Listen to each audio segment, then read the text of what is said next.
Hey cactus friends, it's Jenny from Cookie's Cacti. So I have a tray of seedlings here, which are cookie seedlings.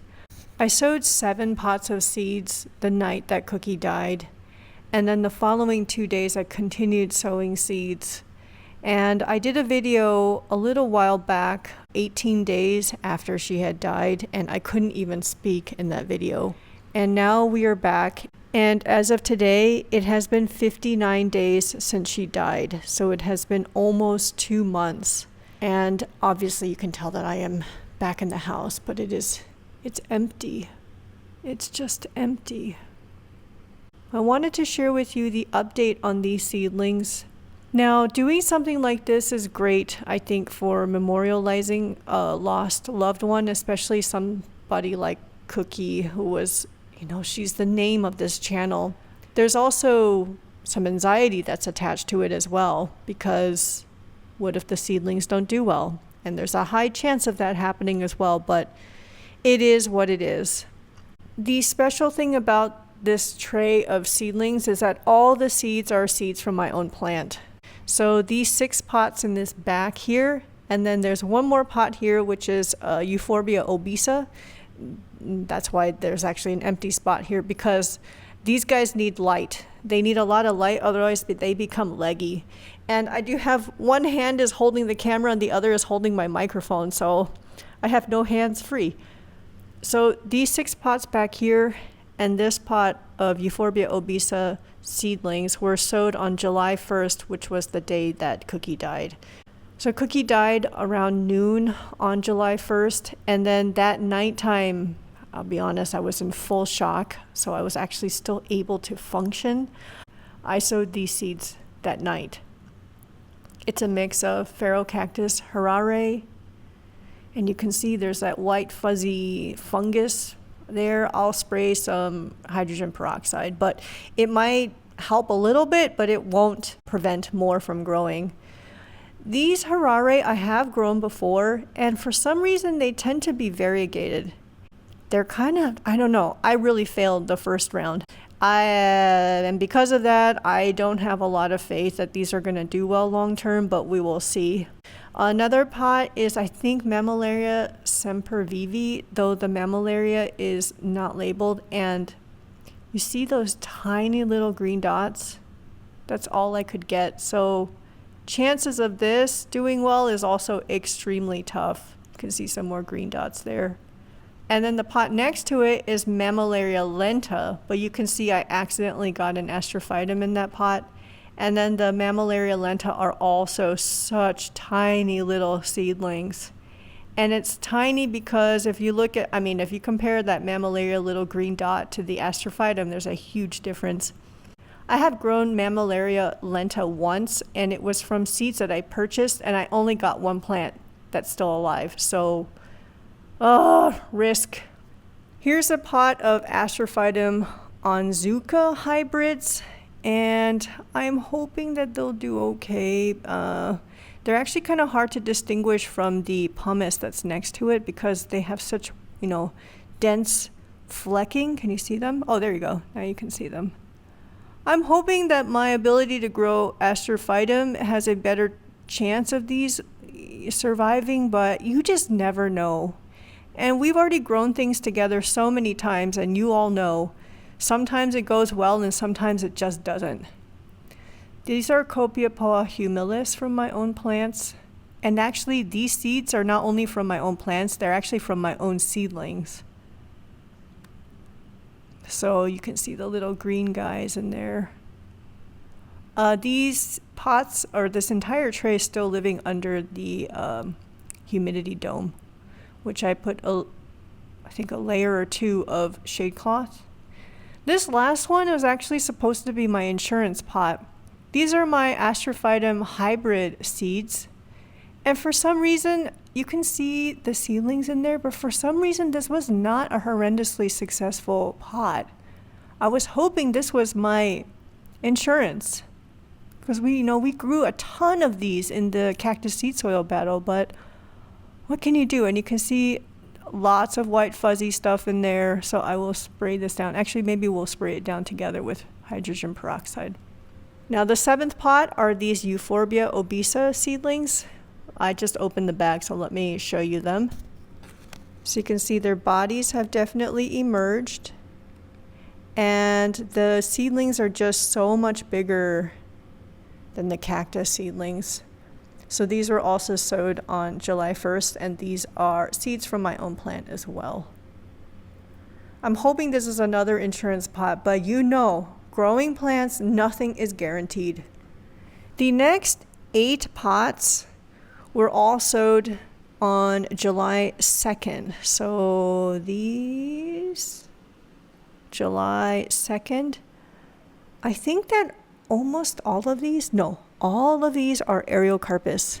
They're all seeds from my own plant. I basically sowed all the seeds of Ariocarpus that I have.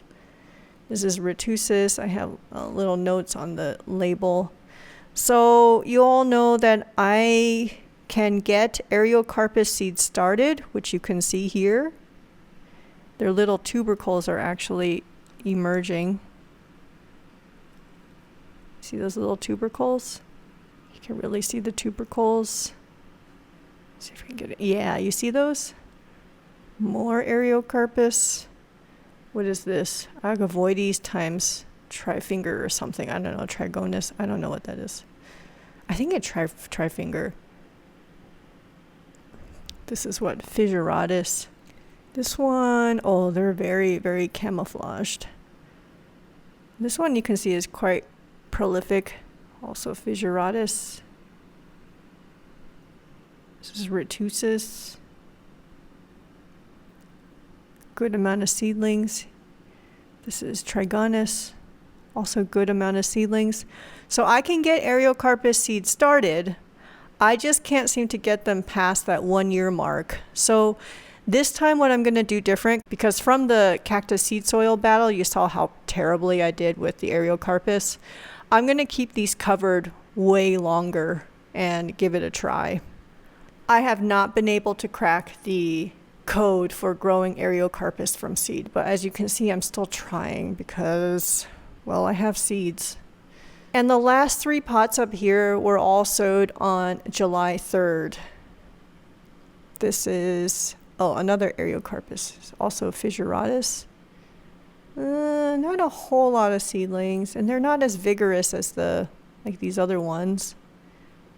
And then I have a pot of Astrophytum hybrids, and these were literally harvested the same day that I sowed. So I went outside, I grabbed some seed pods from my Astrophytum, took out the seeds, and immediately threw them in the pot. And you can see this is what happens when you sow fresh seeds.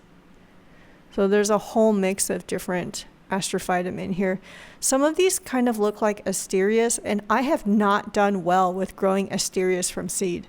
I don't know why. Myriostigma is okay. Asterias is not. At least for me. And then there's one last pot of LW, which I'll just let you guess what that is. I always like to say Gymnovarnudum, which I heard from a very well-known grower in the Bay Area on a video, which I forgot his name is. He's an extremely well-known cactus person. It came up pretty well. The soil medium is all Miracle Gro seed starter with Miracle Gro perlite, which I picked because it's so easy to find, it's affordable, and it did very well in the cactus seed soil battle. So we're going to give this a try. Only there's like really high stakes involved with these seedlings. But I think Cookie would understand. Actually, you know, Cookie was a cat. I hate using the past tense. She didn't care about plants. Let's just be honest there. But we do, and we care about her legacy. But even when Cookie was here, we've had many seedling growing episodes that didn't go well, and that's just the way it goes. So I have a bottle of hydrogen peroxide. Let's just spray this white fuzzy stuff together. Where else? Here.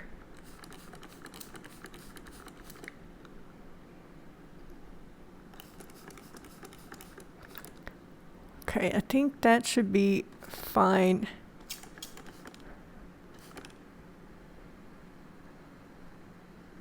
I did not dilute this hydrogen peroxide. It's just the, what is it? It's the very standard one. 3%. So I'm going to cover this back up and put it back under the shelf with the grow lights and cover it with 2 layers, I think, of shade cloth. And then the Euphorbia obesa will sit with no shade cloth, just directly under the light. They need light, otherwise even these are a little bit leggy.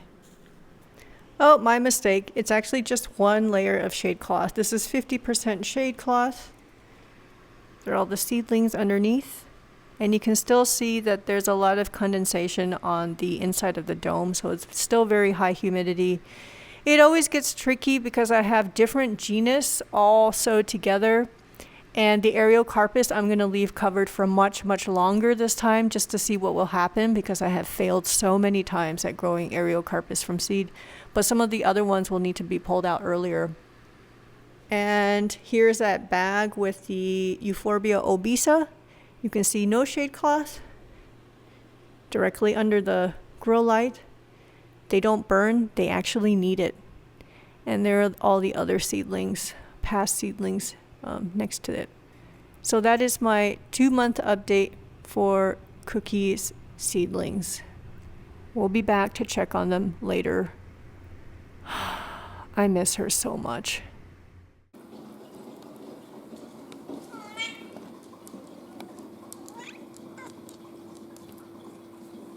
Cookie.